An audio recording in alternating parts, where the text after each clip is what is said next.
Hi dears, welcome back to Arcanix. 2025 KEAM എക്സാമിന് ചോദിച്ചിട്ടുള്ള ചോദ്യങ്ങളുടെ ഡിസ്കഷൻ ആണ് നമ്മൾ ഈ ഒരു വീഡിയോയിലൂടെ ചെയ്യാൻ വേണ്ടി ഉദ്ദേശിക്കുന്നത്. സോ അതിലെ ചില ക്വസ്റ്റ്യൻസിലേക്കാണ് നമ്മൾ പോകുന്നത്. മക്കളെ ഈ ക്വസ്റ്റ്യൻ ഒന്ന് വായിച്ചു നോക്കിയേ. The first order rate constant for the decomposition of N2O5 is 6.93 into 10 raised to minus 4 per second. Its half life is simple ആണ്. റേറ്റ് കോൺസ്റ്റന്റ് തന്നു, ഹാഫ് ലൈഫ് ചോദിക്കുന്നു. എന്താ first order reaction half life കാണാനുള്ള formula? T half is equal to 0.693 by k ആണ്. Just substitute ചെയ്യാനുള്ളൂ. അത്ര simple ആയിട്ടുള്ള questions ആ വന്നിട്ടുള്ളത്. 0.693 divided by 6.93 into 10 raised to minus 4 ആണ്. Ready? 0.693 divided by say 6.93 into 10 raised to minus 4 ആണ്. അങ്ങനെയാണ് മക്കളെ മുകളിലുള്ള 0.693 എനിക്ക് എഴുതാം 6.93 into 10 raised to minus 1.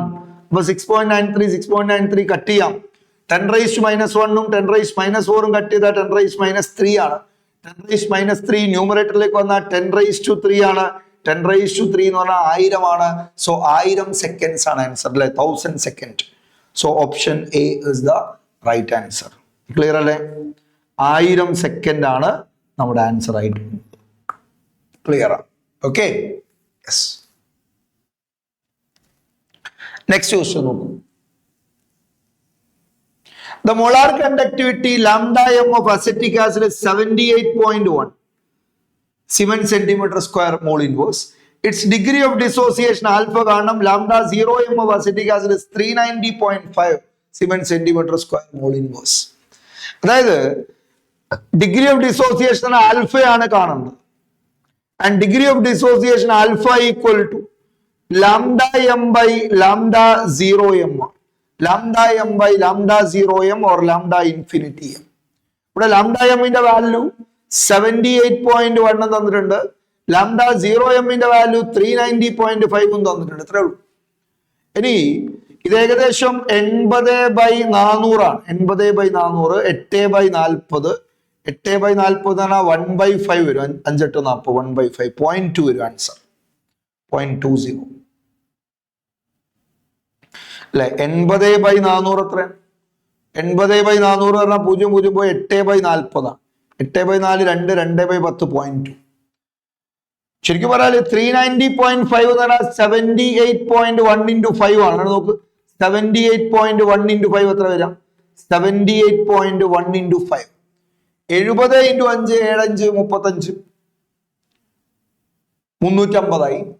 8 5 40 8 5 40 390 0.1 into 5 0.5. അപ്പൊ പെർഫെക്റ്റ് ആണ്. അത് 78.1 into 5 ആണ് 390.5. അങ്ങനെ തന്നെ വളരെ കറക്റ്റ് ആയിട്ട് കിട്ടും. 78.1 78.1 കട്ട് ചെയ്തു പോകും. സോ 1/5 ആണ്. 1/5 വാല്യൂ 0.2 ആണ്. സോ ഓപ്ഷൻ ഡി ആണ് റൈറ്റ് ആൻസർ. ഓക്കെ,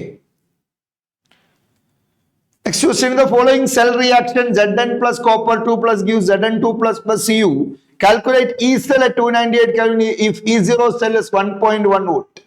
അപ്പോൾ നമുക്ക് Nernst equation ഉപയോഗിക്കാവുന്നേ ഉള്ളൂ. E cell is equal to E0 cell. E cell is equal to E0 cell minus 0.059 by n. ഇവിടെ n എത്രയാ? Zn2 plus ആകുമ്പോൾ റിലീസ് ചെയ്യപ്പെടുന്ന ഇലക്ട്രോൺ 2 ആണ്. അത് തന്നെയാണ് കോപ്പർ 2 പ്ലസ് കോപ്പർ ആകുമ്പോൾ ഗെയിൻ ചെയ്യാം. സോ ഇലക്ട്രോൺ ആണ് 2. Logarithm of product by reactant. Product by reactant equilibrium constant സമാനമായ എക്സ്പ്രഷൻ ആണ്. ലോഗിന്റെ ഉള്ളിൽ ക്യൂ ആണ്. ക്യൂ റിയാക്ഷൻ കോഷ്യന്റ് എന്ന് പറയും ക്യൂനെ. ഇക്വിലിബ്രിയം കോൺസ്റ്റന്റ് സമാനമായ എക്സ്പ്രഷൻ. Product by reactant. സോളിഡിനെ ഒഴിവാക്കാം. സോളിഡിന്റെ 1 യൂണിറ്റ് വെച്ച് ഒഴിവാക്കാം. അപ്പൊ അയോണുകളെ മാത്രം പരിഗണിച്ചാൽ മതി. സോ അങ്ങനെയാണെങ്കിൽ E cell is equal to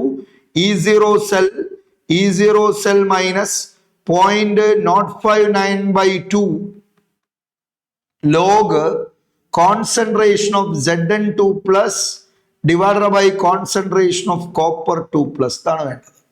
so എന്ത് വരും നമ്മുടെ ആൻസർ എന്ന് പറയാൻ പറ്റുമോ?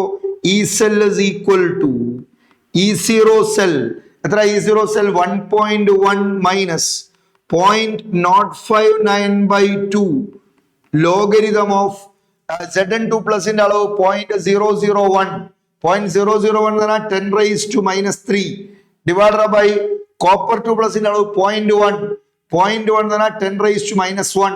So 10 raised minus 3, 10 raised minus 1 cut ചെയ്താൽ 10 raised minus 2. Logarithm of 10 raised minus 2 പറഞ്ഞാൽ minus 2 ആയി. Minus 2. Minus plus ആവും. 2 into cut ചെയ്യാം. So it is 1.1 plus 0.059. 1.1 plus 0.059. Another 1.159. 1.159 volt. So option C is the right answer. Ready? Yes. Logarithm of 10 raised to minus 2 are minus 2. Logarithm of m raised to n എന്ന് പറഞ്ഞാൽ n into log m ആണ്. അതുകൊണ്ടാണ് log 10 value 1 ആണ്. Minus 2. Logarithm of m raised to n is equal to n into log m. Power rule in logarithm. That apply. Next question. The quantity of electricity required to produce 18 grams of aluminum from molten aluminum oxide. ഒരു കാര്യം ഓർക്കേണ്ടത് 1 Faraday of electricity apply ചെയ്താൽ produce ചെയ്യുന്ന mass ആണ് equivalent mass. അപ്പൊ അലൂമിനിയത്തിന് equivalent mass എത്രയാ? 1 Faraday of electricity produce ചെയ്യുന്ന എമൗണ്ട് ഓൾവേസ് ഇ ആണ്. ഈയുടെ പേര് ഇക്വലന്റ് മാസ്. എത്ര അലൂമിനിയത്തിന്റെ ഇക്വലന്റ് മാസ്? ഇക്വലന്റ് മാസിന് അറ്റോമിക് മാസ് ബൈ വാലൻസി ആണ്. അലൂമിനിയത്തിന്റെ അറ്റോമിക് മാസ് 27 ആണ്. അലൂമിനിയത്തിന്റെ വാലൻസി എത്രയാ? അലൂമിനിയം 3 മാത്രമേ കാണിക്കുള്ളൂ. 27/3 പറഞ്ഞാൽ 9. സോ 1 Faraday അപ്ലൈ ചെയ്താൽ നമുക്ക് 9 gram അലൂമിനിയം ആണ് കിട്ടുക. കാരണം അലൂമിനിയത്തിന്റെ ഇക്വലന്റ് മാസ് 9 ആണ്. അങ്ങനെയാണെങ്കിൽ 18 gram അലൂമിനിയം കിട്ടാൻ എത്ര Faraday of electricity വേണമെന്ന് ചോദിച്ചാൽ 2 Faraday of electricity മതി. സോ 1 Faraday produces എത്ര? E.